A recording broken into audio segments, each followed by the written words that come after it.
Hey guys, it's Taco Die, and I wanted to share this battle with you. The player that I'm playing right now, at the time I recorded this, was number one for the week and the month. He's got about 700 or 800 battles this month, and he's doing pretty well for himself. I played him about 200 or 300 games ago, and I did win. I do have a video of that earlier in my playlist. However, by the time I met him in this match, he had gotten a lot more experiences and playing very well. The reason I want to share this battle is because I make a lot of mistakes and it doesn't seem obvious at the time, and I really want to share this with you and give you some lessons learned and what happens. Here we're both starting with Sarissa MAOs. We both kind of have a mindset for our starter bot and how we plan on using them. He's kind of on his side of the hill and I'm kind of on my side of the hill, trying to aggro the AI, get them to us, and finish them off. So as you can see, I've got a Ravager and a Sean as my AI, and they don't do very well. They have no heat resistance, and it looks like he's got 3 MAOs as his AI bot. So I really got a poor hand. So this is one of my first mistakes right here. I really should have backed up instead of staying on this hill. I really should have just backed up, but instead I let him and his 3 AI kind of envelop me, and I struggle dealing with that. Because you really don't want to deal with one at a time. You really just kind of want to funnel them so you can kind of choose the engagement, and I have to pick at all 3 of them at once, and it's really a challenge. I take a lot more damage than I should. You really want your first bot to last quite a while and do a dent, and unfortunately, because I didn't back up here, I didn't get myself into a better position so that way I could pick when and how I wanted to engage. I take a lot more damage than is necessary. I do pretty well. This first MAO is pretty beefy. I've got mine pretty beefy. He's got his at least doing pretty good. He's got at least 75% HE resist on his. I saw from my Jav how much it did. And based on how fast he's moving, he doesn't have a whole lot of AP damage or AP resistance. So, knowing that if I have an opportunity, I need to just let him deal with an AP AI if I see one. That's something I need to take advantage of.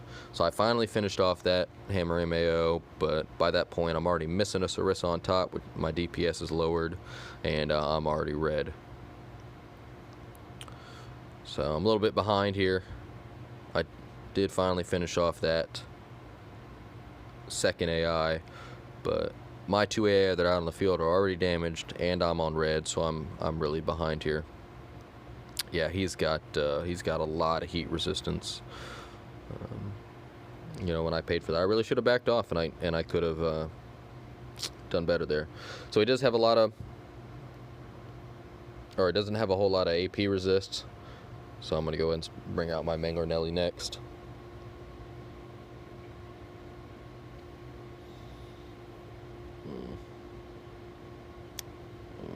You can see him, that's exactly what he's doing. He knew that he was in a poor position, so to stay in there and brawling with those AI, what was there, he's backing up, getting himself a better position. Like I said before in some of my earlier videos, the Sarissa MAO does good at distance. It does really good at about 350 to 400 meters. Close enough that you can hit all your targets well. They're not dodging too many of your Sarissas, but far enough away that you can dodge a lot of that. You can really pick on how you engage, and AP falls off a lot. AP damage falls off a lot at distance, whereas HE damage hits just as hard no matter how far or how close you are. That's something you really want to take advantage of when you're in a Sarissa MAO. I'm not really in my good form here. I'm going for core, where I should be going to strip. Every single shot, especially this Coast Brawlin with the Mangonelli, should be going to strip. Just take their weapons off. They come off earlier. They got less health to them. Just take their weapons off and then finish the bot off later. It's really what I should be doing. Instead, I'm sloppy with my aim. I'm taking a lot more damage than is necessary for the time that I was exposed. And you really need to be conscious of that. Every second matters. Every second counts. I'm going to go ahead and finish him off. He's cored, so that means he has no resistance left. I can go ahead and just empty this magazine into him. Now he's got a spawn point right there at E. I need to back off. I need to get away from that. He's got some AI coming. I do this well. I do play this this bot pretty well in this initial spot. I have a Terp over there as an AI. I'm not close enough to take advantage of that, and that jab just took off a whole mangler. Now I'm down to 75% of my DPS that I was before. Like I said, that Terp is just going to turn out to be a liability and not a benefit. Once it runs out of Inquisitor ammo, you know, it takes 6 seconds or so in between to reload, so then its DPS significantly falls off. It doesn't do anywhere near as much damage as it does when it first drops. I should have backed off from this Sean. These Seans are beefy. They take way too long to kill in an AP bot. I know that I don't have enough AP resistance to be this close to the Sean. I should have just taken its legs, backed off and javelined it. Instead, I brawl with it, and my legs are already messed up, and my tower's red already. And that's a mistake that I can't afford. I shouldn't have let that happen. I do finish it off here after 3 magazines of manglers, which is just too much. As you can see, he's over there taking on my Terp.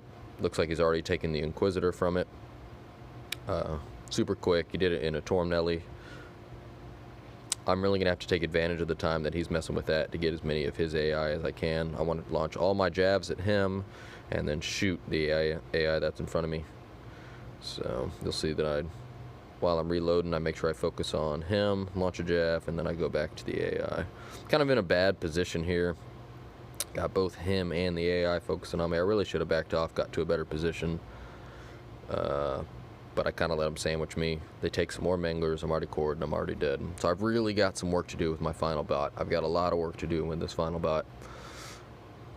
You can see he's already 1,000 more score ahead of me. All my AI are gone except for that one right there. So I'm really gonna have to make this one count. Kind of focus on him with my javelins.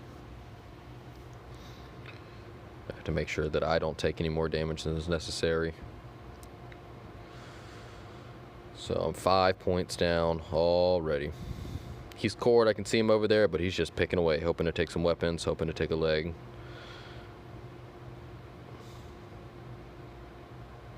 I'm gonna finish off this bot. Got another Sean against me. I played this one a little bit smarter. I really shouldn't be turning my right to him to let that, because that Sean could take a weapon if I let him. But I think I knew that a jab was coming, so I wanted to take that to my core instead of losing a weapon.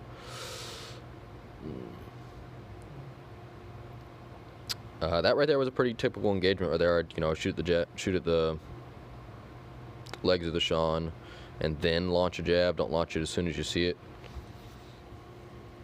But I just hadn't taken its legs out. But I mean, look at these Seans, they're just beefy. All right, so I've got 1:30, and I've got to chase him down and get him. He's cored.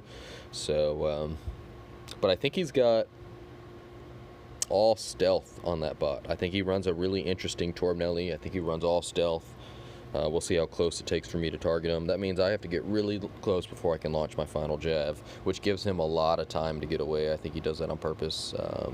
He's learned a lot of tricks, and he knows how to use his bots. A cored Tormnelli just needs to stay right at 500 meters, and he'll do all the damage to you, and you can't even see him. He kind of went through C here. Now this is kind of a gamble. If he went right, I think he kind of went straight towards that radio tower there. But if he went right, and I missed it, then there's no way I'm going to catch him. He's going to get away with the win. And that's really what matters here. Winning is really what matters. He's done all the hard work. He's already gotten ahead of score. He just needed to survive in that last bot. And now I have all the labor ahead of me. I need to find him. He's right there. Let's see if I can't get close. I know I'm close enough, and I still can't get radar on him to launch a jab. Okay, that was about 350 when I finally saw him. I'm not sure if the hill was in the way preventing me from getting radar, or if his stealth did it. So I think I'm going to be able to get him here. But if he were fresh, he would have had the advantage. He could have just taken my legs, and then I would have been dead meat, just dead weight right there. All right, guys. I hope you learned something from this. I know that I did. Thanks for watching, and I'll see you guys out in game.